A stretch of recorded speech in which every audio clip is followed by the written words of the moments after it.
Свадбени прослави и други свечености од денес можат да се одржуваат и во затворените простори на угостителските објекти.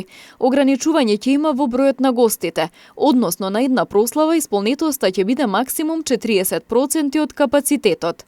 Но затворените простори на дискотеките, кабареата и клубовите нема да работат. Собствениците на рестораните за свадби велат дека се задоволни од владината одлука, откако по повеќе од една година пауза, сега ќе можат повторно да работат и да ги вратат вработените, кои на тој начин ги прехранувале нивните семејства.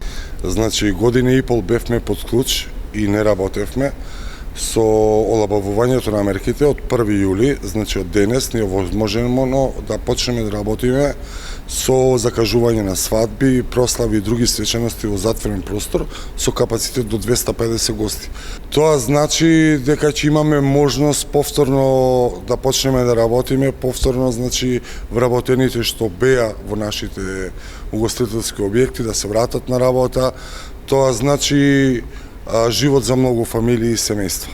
Министерот за здравство Венко Филипче смета дека не е рано за ваква одлука, бидејќи епидемиолошката слика е прилично стабилна и попуштањето на мерките се должи на олабавувањето генерално на сите мерки. Ние видовме во минатото дека нема бариера за влез на вирус.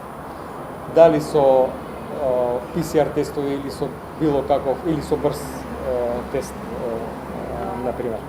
Сепак најголем ризик е локалната трансмисија на вирусот и тоа е нешто на што се однесуваат сите епидемиолошки мерки. Во таа смисла ги гледаме и примерите на останатите земји, освен она што е сега во моментов актуелно, тоа е карантинот за сите кои што доаѓаат од Индија. Согласно дистрибуцијата на овој вирусови пациенти во Европа, сметаме дека нема потреба од некаква дополнителна рестриктивна мерка. Туристичко-угостителскиот сектор беше еден од најпогодените во здравствено-економската криза. Владата за него издвои пари во 6-тиот пакет економски мерки, односно 9,9 милиони евра беа наменети за околу 6.000 угостители, кои вработуваат 17.000 луѓе.